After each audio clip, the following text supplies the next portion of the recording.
No, me parece que la pregunta tiene como dos lógicas.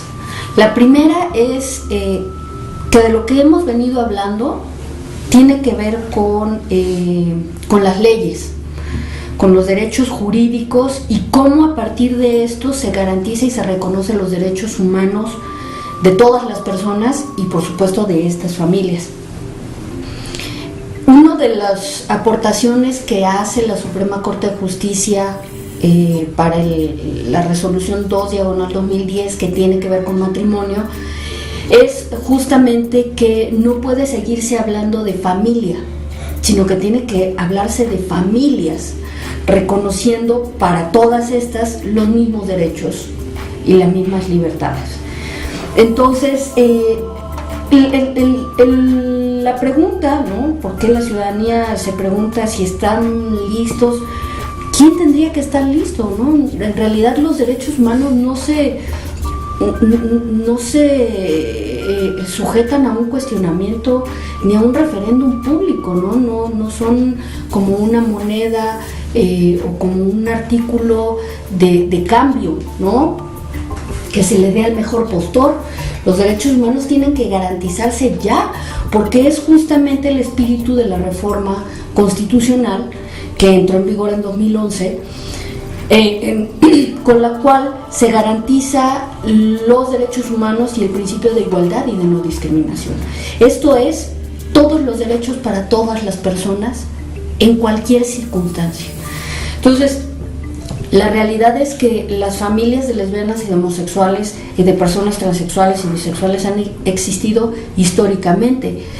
Aquí lo que queda, lo que cambia es que históricamente han existido sin derechos, sin ningún reconocimiento y sin ninguna legislación que les garantice nada. Entonces, esto no puede seguir siendo un tema de debate moral.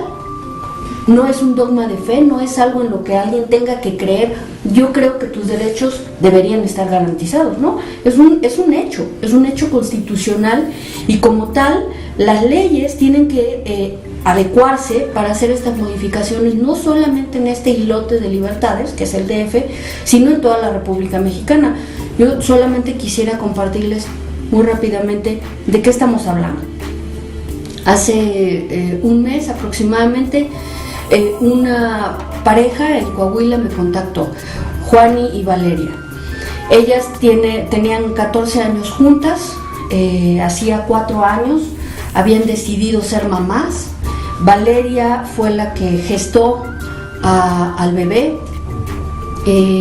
3 años, un año después de que naciera el bebé, le detectaron cáncer de mama a Juani. Ella se jubiló del Seguro Social, tenían una pensión de 2,000 pesos con la cual sostenía a la familia.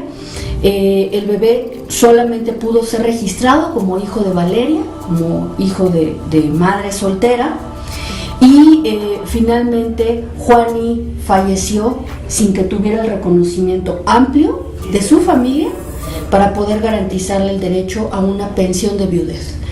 En ese momento al hijo de ambas le negaron la posibilidad del reconocimiento de la mitad de su familia.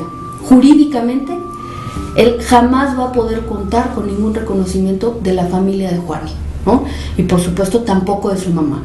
Así que no creo que haya un solo argumento que le pueda explicar a él por qué su mamá no pudo reconocerlo. ¿Por qué una sociedad discriminatoria le negó estos derechos? Entonces, esos son el tipo de casos que vemos lejos de la pantalla rosa y por los cuales trabajamos.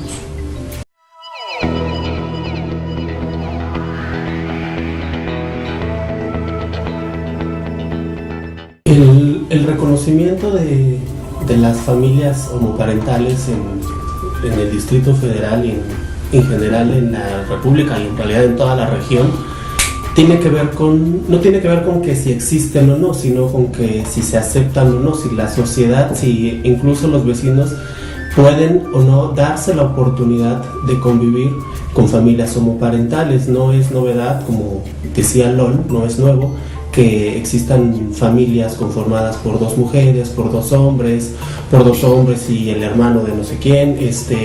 La diversidad existe, ha existido y existirá siempre. El reto es poder hacer que la cultura, que la sociedad vaya respetando cada vez más, y después de que respete la diversidad de las familias, por fin comprenda que son enriquecedoras para la sociedad. Es muy común saber que en el piso de arriba viven 2 amigas, ¿no? Que en realidad son pareja, pero todo el edificio prefiere pensar y comentar y decirle a sus niños, para que no sea un mal ejemplo, que en el piso de arriba viven 2 amigas que se llevan muy bien desde hace muchos años, ¿no? Entonces, negar a las familias, autonegar a tu familia, o sea, autopresentarte como que vives con tu amigo o con tu amiga, es una discriminación interna y se extiende finalmente a cómo te ven los demás, ¿no? Si tú como homosexual o lesbiana asumes que tienes una familia homoparental, vas rompiendo paradigmas, pero entre mayor sea cómo ocultes la verdad en tus relaciones, se va reproduciendo familia tras familia. Yo creo que la sociedad debe darse la oportunidad de convivir, de saber que la diversidad es valiosa, y esto solo se va a lograr cuando las familias homoparentales vayan empoderándose.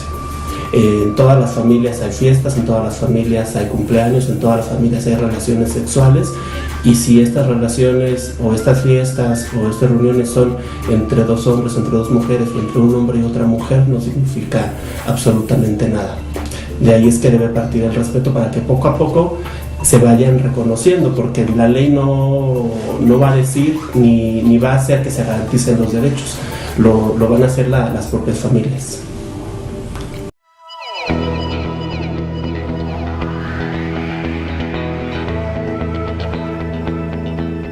Creo que parte del trabajo para empezar a cambiar estos estigmas que se tienen a familias diferentes a la nuclear, al arquetipo de familia, es que las propias personas empiecen a comentar y apoyar estos temas. No se trata de...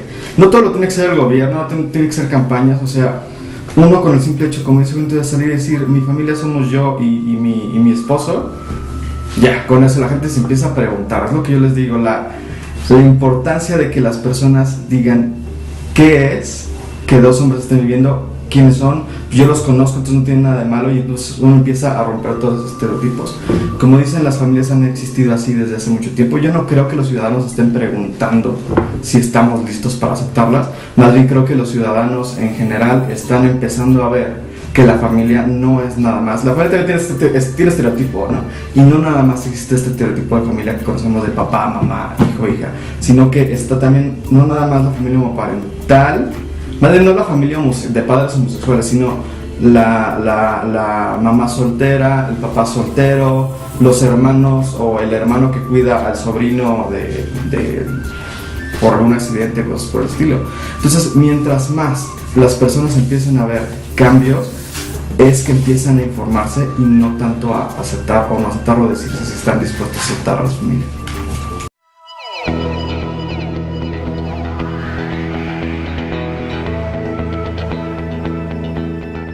Creo que hablar de si una sociedad está lista o no es una retórica súper engañosa y súper equivocada, ¿no? Y es poner el énfasis en donde no debería de estar. Cuando alguien dice la sociedad no está lista, el único que no está listo es quien lo está diciendo, o sea no es representante de nadie más, ¿no? Y se vale también decir, o sea, públicamente yo no estoy listo, yo tengo 2, pero creo que es muy injusto hablar de que México no está listo solo porque alguien en su muy personal punto de vista no está listo, ¿no?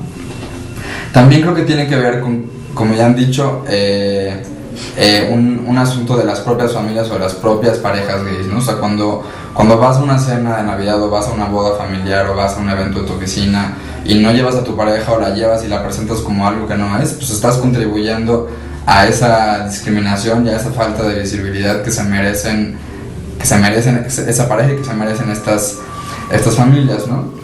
Y también creo que es un poco lo que decías tú, Beto, que no es tarea nada más del gobierno. O sea, no hay suficiente visibilidad y no hay suficiente validación de las familias, o de las parejas gays y de las familias homoparentales en escuelas, en medios de comunicación, en publicidad, en la iglesia, ¿no? O sea, cuando una escuela hace estos concursos de papá y con hijo y mamá con hija, o todas estas dinámicas que vemos el Día de la Madre y demás, pues están contribuyendo a que el único modelo de familia que sea considerado valioso por las personas en esa escuela, pues sea el de papá y mamá, ¿no?